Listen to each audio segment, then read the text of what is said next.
Marc Aurèle, l'un des philosophes stoïciens les plus célèbres et les plus connus de tous les temps, a été empereur romain de 161 à 180 après Jésus-Christ. Il a été le dernier souverain d'une lignée connue plus tard sous le nom des 5 bons empereurs. Malgré qu'il occupait l'une des plus hautes positions de pouvoir au monde à l'époque et qu'il aurait eu accès à la réalisation de toutes ses tentations et de tous ses désirs s'il l'avait souhaité, il a choisi de consacrer sa vie à l'équité et à la justice. Pendant son règne, Marc Aurèle a trouvé le temps de rédiger une série d'écrits autobiographiques connus aujourd'hui sous le nom de « Les Méditations ». Ces écrits sont devenus l'un des textes les plus importants de la philosophie stoïcienne. Dans Les Méditations, Aurèle décrit des guides sur la façon de s'améliorer. Ces guides étaient principalement axés sur l'adoption d'une perspective cosmique et l'analyse critique de votre jugement sur vous-même et sur les autres.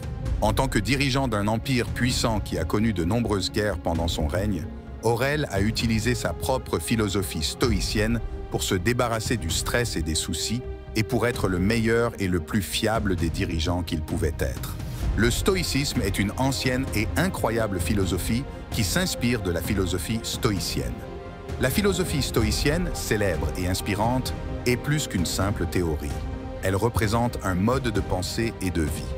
Les stoïciens étaient fermement convaincus que faire ce qui est juste était la clé du bonheur individuel. Pour cela, un jugement sain et une pensée rationnelle claire étaient nécessaires. Dans cette vidéo, nous allons discuter de la façon dont vous pouvez développer un esprit rationnel à travers 5 leçons importantes tirées des enseignements de Marc Aurèle. Ces leçons peuvent vous aider à penser plus clairement. Avant de continuer, il est important de vérifier votre abonnement à la chaîne. En devenant membre, vous nous soutenez et nous encouragez à produire plus de vidéos. Leçon 1. Formez votre perception.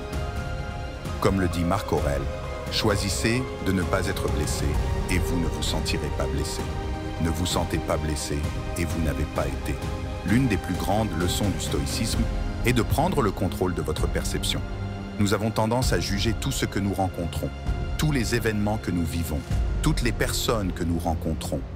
Nous attribuons à chacun un jugement de valeur, qu'il soit mauvais, bon, ennuyeux, amusant, beau, laid, etc. Il est courant de juger chaque interaction que nous avons, surtout lors d'une journée difficile. Cette pratique, souvent inconsciente, peut être épuisante et affecter négativement nos vies. Par exemple, si vous qualifiez une fête à laquelle vous êtes allé d'ennuyeuse, c'est tout ce qu'elle sera dans votre esprit. Nos jugements initiaux sont souvent influencés par nos émotions, ce qui signifie qu'ils ne sont probablement pas tout à fait rationnels. Si vous vous faites larguer par votre partenaire, vous pourriez dire que votre ex vous a brisé le cœur, au lieu de dire qu'il ne ressent plus rien pour vous comme avant. Cette façon de penser façonne ce que vous ressentez. Ce n'est pas l'événement réel qui vous fait vous sentir mal, mais plutôt la façon dont vous choisissez inconsciemment d'y penser. Les stoïciens, au contraire, encouragent les gens à être prudents et à ne pas juger tout ce qu'ils rencontrent. L'une des façons d'être prudent est de défaire vos jugements, ce qui signifie essentiellement de les regarder au-delà de votre premier instinct. Vous pouvez essayer de recadrer cette fête ennuyeuse dans votre esprit comme un événement où vous avez pu voir un nouvel endroit et rencontrer de nouvelles personnes. Chaque fois que vous pensez à quelque chose en ayant une opinion, essayez de vous demander si c'est rationnel. Sur quoi ai-je basé mon opinion? Y a-t-il une meilleure façon ou une façon plus positive d'interpréter cela? Marc Aurèle a souligné que les préjudices ne peuvent être que si vous les considérez comme des préjudices. Cela signifie que toute expérience difficile que vous avez vécue semble d'autant plus difficile et pire que vous la considérez comme telle. Vous avez le contrôle total sur la façon dont certaines situations vous affectent. Les stoïciens vous encouragent également à voir chaque mauvaise chose qui arrive comme une opportunité ou une source de bien. Par exemple, quand un nouveau collègue est un apprenant lent et que ses erreurs affectent les bénéfices de l'entreprise, vous pourriez ressentir de la frustration. Cependant, cette situation peut également être une opportunité pour le bien. C'est une opportunité pour vous d'exercer et de pratiquer la patience, de devenir un meilleur enseignant, d'apprendre comment intégrer de nouvelles personnes dans l'entreprise et comment gérer les périodes de stress. Marc Aurèle a dit que l'obstacle à l'action fait avancer l'action. Ce qui se trouve sur le chemin devient le chemin. Donc, dans l'ensemble, au lieu de juger tout ce que vous rencontrez dans une situation de stress, vous pouvez le voir comme une opportunité d'apprentissage et de croissance. Prenez le temps d'observer les choses de manière objective. Vous pourriez découvrir que la vie est plus simple et plus claire que vous ne le pensiez. Chaque situation a une interprétation positive et une négative. En ajustant votre état d'esprit, vous découvrirez que rien ne vous dérange autant qu'avant et vous traverserez la vie plus facilement. Marc Aurèle nous conseille d'apprendre à contrôler nos émotions et de ne plus laisser nos émotions prendre le dessus sur notre esprit. Agir sous le coup de l'émotion est souvent en contraste avec agir rationnellement. Il n'y a rien qui trouble plus notre jugement que nos propres émotions. Donc, si vous voulez penser clairement à tout moment, l'une des compétences les plus importantes à maîtriser est la capacité à contrôler vos émotions. Contrôler ces émotions ne signifie pas les supprimer. Par exemple, lorsque vous ressentez une colère intense suite à une trahison, vous ne pouvez pas contrôler cette colère en niant son existence à vous-même ou aux autres. Au contraire, le contrôle des émotions comme la colère se fait en redirigeant les émotions. Donc, lorsque vous ressentez de la colère, demandez-vous ce que vous pouvez faire avec cette colère. Pensez à ce que vous êtes tenté de faire et ensuite demandez-vous si c'est utile. Sinon, trouvez des moyens d'exprimer vos émotions qui sont utiles. Pour un autre exemple, prenez l'anxiété ou la peur. Vous ne pouvez pas simplement la repousser, mais vous pouvez la rediriger. Au lieu de laisser l'anxiété vous paralyser, vous pouvez l'utiliser pour vous mettre au défi de prendre les mesures qui vous font la ressentir. Par exemple, si vous avez trop peur de demander une augmentation à votre patron, cette peur peut être exprimée sainement et peut même finir par être utile. Cette peur vous fait penser à tout ce qui peut mal tourner, ce qui peut vous amener à envisager toutes les questions possibles que votre patron pourrait poser. De cette façon, vous pouvez vous préparer et former un plan pour chaque scénario possible. Plus important encore, la peur fournit une motivation positive pour aller jusqu'au bout afin de vous mettre au défi et de grandir en tant que personne. Le contrôle de vos émotions est la clé d'un esprit plus calme.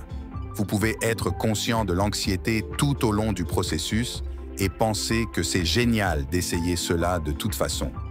Lorsque vous réussissez à rediriger des émotions fortes avec facilité, vous serez une personne calme, quoi qu'il arrive, et vos émotions ne diminueront jamais votre capacité à penser rationnellement et à prendre des décisions intelligentes. Selon les mots de Marc Aurèle, vous avez le pouvoir sur votre esprit et non sur les événements extérieurs. Réalisez-le et vous trouverez la force. La dichotomie du contrôle est la distinction entre ce que nous pouvons contrôler et ce que nous ne pouvons pas. Par exemple, la météo, les problèmes de circulation ou ce que les gens pensent de vous sont tous hors de votre contrôle. Mais comment vous vous habillez, à quelle heure vous partez et le type de personne dont vous vous entourez, cela vous pouvez le contrôler. Donc, chaque fois que vous faites face à une situation qui vous fait vous sentir d'une certaine façon, demandez-vous « Qu'est-ce que je peux contrôler ?» Tout ce que vous pouvez contrôler est une raison d'agir. Tout ce que vous ne pouvez pas contrôler, vous devriez apprendre à l'accepter et à l'embrasser sans le laisser vous affecter. Apprendre à distinguer ces deux choses et agir en conséquence peut éclaircir votre esprit instantanément. Une partie très importante de la dichotomie du contrôle est amor fati, ou l'amour du destin. Quand vous embrassez la vie et toutes les circonstances qu'elle vous apporte, vous aimerez toujours la vie. Vous ne pouvez pas échapper au destin ou décider des circonstances qui sont hors de votre contrôle, mais vous pouvez choisir d'aimer votre vie, quoi qu'il arrive. Si vous vous apercevez que vous êtes rejeté pour un travail que vous avez désiré pendant des années, vous pourriez penser qu'il n'y a pas de rédemption dans une telle situation. Vous vouliez le travail, vous avez essayé et échoué. Vous ne pourriez pas prétendre aimer le destin dans une telle circonstance. Cependant, c'est un malentendu. Au lieu de considérer le fait que vous n'avez pas réalisé votre ambition purement comme un négatif, cherchez ce qui a conduit à ce résultat négatif et utilisez-le pour faire un mouvement positif. Soit la raison pour laquelle vous n'avez pas obtenu le travail était un échec de votre part. Dans ce cas, c'est quelque chose que vous pouvez contrôler. Vous pouvez travailler sur ces échecs et réessayer lorsqu'une opportunité similaire se présentera à l'avenir. Ou la raison était un facteur externe comme le népotisme ou un conflit de personnalité avec un membre du personnel d'embauche. Cela n'a jamais été sous votre contrôle, ce qui signifie que l'opportunité n'a jamais vraiment existé, et il ne sert à rien de s'énerver pour quelque chose qui n'a jamais existé. Une partie de l'acceptation du destin est de se distancier d'un résultat fixe et de marqueurs externes de succès. Si vous voulez être un écrivain, par exemple, et mesurer votre succès par le nombre de ventes de votre livre, alors vous laisserez votre succès être contrôlé par le marché arbitraire du livre. Mais si vous choisissez de mesurer votre succès en fonction de votre satisfaction à l'égard de votre produit fini ou de la quantité de travail que vous y avez consacré, alors vous êtes maître de votre succès. Le stoïcisme embrasse l'idée d'un univers interconnecté, où tout et tout le monde partagent un lien. Par conséquent, ce qui sert le plus grand bien finit par vous profiter également. Les stoïciens croyaient fermement que les personnes les plus en harmonie avec la raison étaient celles qui se consacraient au bien-être général. En d'autres termes, elles pratiquaient les vertus. Une vertu peut être vue comme une excellence de caractère ou plus simplement un comportement moralement droit. Un tel comportement ne bénéficie pas seulement à vous et à ceux qui vous entourent, mais contribue aussi au plus grand bien. Au contraire, l'absence de conduite vertueuse est attribuée à l'ignorance selon les stoïciens. Pour incarner les qualités vertueuses, il faut intérioriser les 4 vertus cardinales du stoïcisme: la sagesse, la justice, la tempérance et le courage.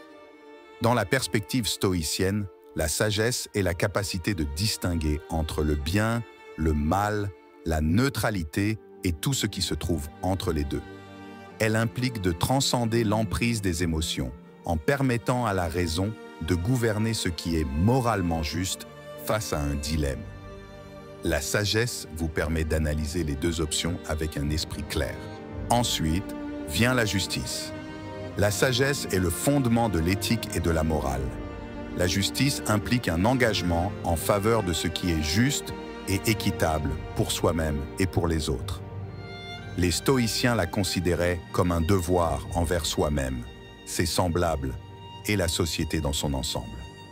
Le courage, la 3e vertu, permet d'agir même face à la peur personnelle. Elle vous pousse à agir pour le plus grand bien ou à entreprendre des tâches malgré l'incertitude quant aux résultats. Le courage n'implique pas l'éradication de la peur, du désir ou de l'anxiété, mais plutôt la décision consciente d'aller de l'avant en surmontant les barrières émotionnelles. Enfin, la tempérance, également connue sous le nom de modération, consiste à maintenir un équilibre entre les extrêmes, c'est-à-dire à faire preuve de maîtrise de soi, de retenue et de discipline. Marc Aurèle a mis en évidence le caractère humain de l'autorégulation qui nous distingue des animaux. La tempérance donne la priorité au bien-être à long terme plutôt qu'à la satisfaction éphémère. Prenons un exemple banal, un paquet de chips. Se laisser tenter par la totalité du paquet peut procurer un plaisir momentané, mais cela met en péril la santé et même l'humeur. Ici, faire preuve de tempérance signifie s'arrêter après quelques bouchées. La sagesse est déterminante pour engager la bonne quantité à consommer avant de s'arrêter. Le stoïcisme classe les choses et les actions en bien, maux et indifférence. Rechercher le bien, éviter le mal et embrasser l'indifférence selon ses préférences personnelles sont des principes directeurs. S'écarter de ces vertus équivaut à favoriser le mal. Voler, manquer de respect, l'insouciance ou s'abstenir de bonnes actions indifférentes, comme se promener tranquillement, ne sont ni l'un ni l'autre. Ces principes offrent plus qu'un simple mieux-être personnel. Ils favorisent un état de calme serein. Aligner vos actions sur ces vertus vous permet d'être sûr de vous. Quoi qu'il arrive, on se retrouvera calme. Embrassez les vertus, citez Marc Aurèle, plongez au plus profond de soi, car une source de bonté est prête à jaillir si vous persistez dans votre quête. Guidé par la raison, il est toujours préférable de suivre le chemin de la droiture, cultivant ainsi un esprit tranquille. Dans notre dernière citation de Marc Aurèle, il reprend avec éloquence la sagesse de Platon. Chaque fois que vous voulez parler des gens, il est préférable d'adopter une vue d'ensemble et de tout voir en même temps. Adopter une vue à grand angle est un aspect remarquablement vital pour atteindre la clarté mentale. Dans l'agitation de la vie, nous nous retrouvons souvent plongés au milieu de chaque problème, de chaque défi, se sentant comme s'il portait le poids du monde. Imaginez que vous fassiez partie d'une petite foule et que vous ayez l'impression que la ville entière étouffe dans la congestion. Pourtant, en changeant de point de vue, il suffit de faire quelques pas pour découvrir une réalité entièrement différente. Par essence, lorsque nous nous détachons et contemplons la grande tapisserie de notre monde et de notre existence, nous réalisons à quel point nos expériences personnelles sont minuscules et à quel point nous sommes infinitésimaux dans le vaste ensemble des choses. Les gens négligeant la vérité selon laquelle leurs propres rencontres et points de vue ne sont pas les seuls à mériter d'être pris en considération, même dans leur propre vie. Considérez quelqu'un qui a eu une expérience défavorable avec les chiens, il pourrait avoir du mal à comprendre que les chiens puissent être chéris compagnons des autres, à moins qu'ils ne reconnaissent délibérément la possibilité d'expériences diverses. De temps en temps, il est impératif de prendre du recul et de se demander qu'est-ce que je néglige ou ce que je ne parviens pas à saisir. Cette pratique introspective est essentielle. Envisagez, par exemple, de devoir choisir entre rester dans votre emploi actuel ou rechercher un poste nouvellement disponible ailleurs. Une telle décision peut sembler intimidante, surtout si vous ne savez pas si l'une ou l'autre option répondra à vos aspirations. Votre emploi actuel offre une stabilité et vous vous méfiez des responsabilités supplémentaires liées à une promotion, mais l'attrait d'un meilleur salaire vous invite. Vous pourriez vous sentir pris au piège dans ce dilemme, mais une multitude de perspectives inexploitées se cachent sous la surface. Vous avez envisagé de vous aventurer dans un domaine complètement différent ou d'explorer une entreprise parallèle qui complète votre travail actuel. Peut-être en vous plongeant dans une passion pour détourner votre attention des tâches que vous trouvez moins attrayantes. Il est tout à fait plausible que de nombreuses avenues inexplorées dans la vie soient éludées votre conscience. Adopter une perspective panoramique plutôt que de vous concentrer uniquement sur les préoccupations immédiates peut aider de manière significative dans une prise de décision éclairée. Élargir votre champ d'action n'est pas seulement utile pour déterminer les priorités, mais aussi pour façonner vos opinions.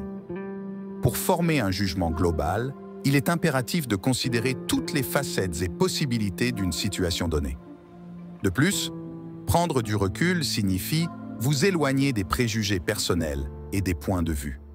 Abandonner temporairement vos désirs peut offrir un nouveau point de vue, vous incitant à réfléchir sur ceux qui vous entourent et sur vos responsabilités envers eux.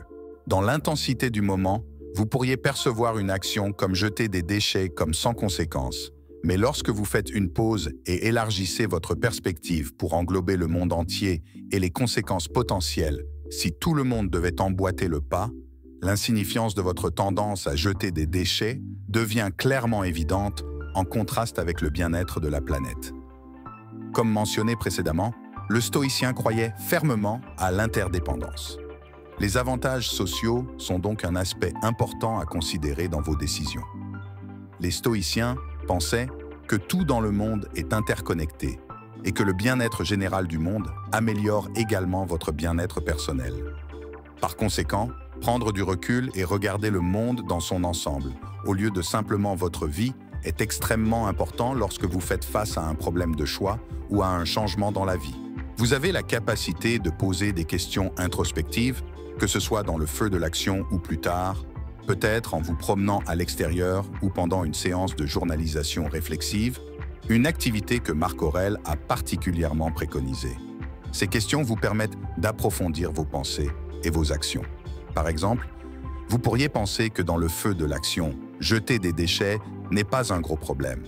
Mais lorsque vous prenez du recul et pensez à l'intégralité du monde et à la possibilité que tout le monde le fasse, vous voyez la petitesse de votre désir de jeter des déchets par rapport au bien-être du monde. Lorsque vous vous posez des questions, vous pouvez envisager les effets à long terme de votre choix d'action. Comment le point de vue de quelqu'un d'autre à ce sujet pourrait différer du vôtre si vous connaissez quelqu'un dans une situation similaire ou avec des objectifs similaires en tête qui pourraient aider? Comment votre choix d'action affecte votre bien-être et celui de votre entourage? Et s'il y a des choix que vous n'avez pas encore envisagés? Prendre le temps de considérer tous les aspects du monde vous aide à comprendre plus clairement vos actions, votre vie et vos choix. Cela vous aide également à aider le monde. Lorsque vous considérez l'ensemble du tableau, vous aurez toujours une vue d'ensemble qui vous libère de tout préjugé, de retenue inutile ou de tout doute. Si vous avez apprécié cette vidéo, assurez-vous de consulter notre liste de lectures et d'autres vidéos pour vous aider à trouver le succès et le bonheur en utilisant l'ancienne sagesse philosophique. N'oubliez pas de vous abonner et, si vous le pouvez, devenez membre de la chaîne. Merci beaucoup d'avoir regardé. Restez avec le Créateur.